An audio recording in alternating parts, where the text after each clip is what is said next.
Good morning, students. I'm Professor Rajeshwari Sharma here. Welcome back to e-learning session of GS College of Commerce, Verda.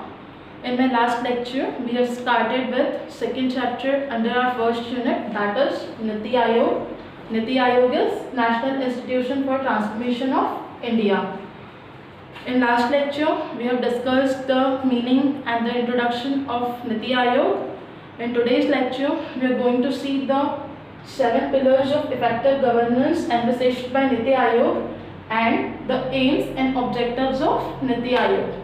So, as we have discussed in last lecture, Nithyayog is a replacement of the Planning Commission. So, Nithyayog is also entrusted with the responsibility of economic planning in the country for the growth and the development of the nation. So, to perform this function in a better way, in effective way, it has envisaged the 7 pillars of effective governance and working.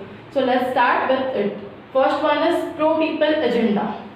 When we are talking about pro-people agenda, so it states that plan should be devised in such a manner that it should be able to fulfill the aspirations of individuals and the society. Means it should be the pro-people. It was this first pillar of the effective governance. Then we have the proactive. It says that this pillar says that the mechanism and the structure of working should be such that it should be able to be proactive in anticipating the needs of the citizen and responding to it. Then third one is participator. While discussing about the Nithyayog, we have discussed that it uses the bottom-up approach of working, bottom-up model of working. So, while formulation of planning and the implementation of planning, there should be the active involvement of the local level, bottom level as well. So, there should be the participation of all in the planning, and no problem even at the ground level remain untouched. So, it should be the participator. Then we have the empowerment. So, under empowerment, it is said that it is stated that the plan should be devised in such a manner that it should be able to empower each and every section of society. Especially, it talks about the women empowerment. Then we have the inclusion. When we are talking about the inclusion, so it means it should include all. So it says that plan should be devised in such a manner that it includes each and every section of the society.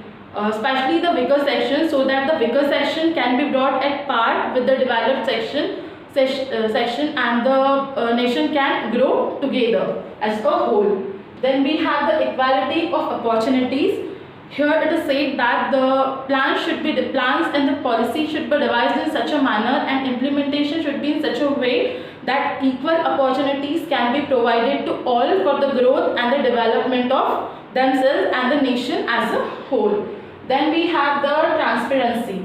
The transparency states making use of the technology for bringing the responsiveness and the visibility in the working of the government.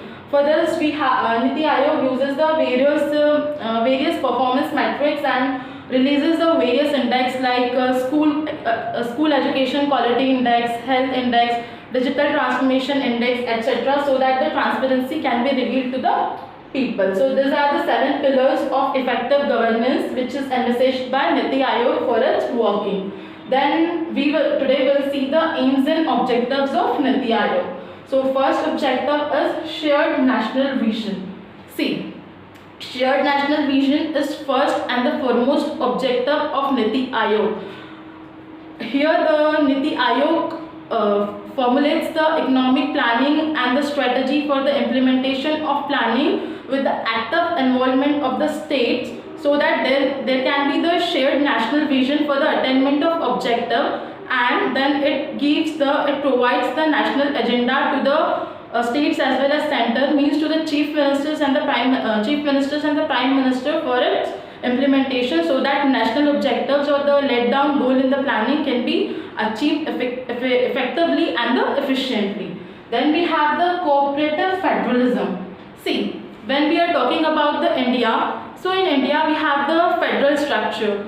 We have the different governments or different ruling parties in the different states, and we have one ruling party at the center. So it is called as federal structure. So the Nithyayog aims and objectives of Nithyayog is to bring the cooperation between the states and the center, so that they all can work together for the attainment of the national objectives, and objectives can be attained for the growth and development of nation. So to promote cooperative federalism is another objective of Nithyayog. Then we have the knowledge and innovation hub. So creation of knowledge and innovation hub is also one of the objectives of the Nithyayog.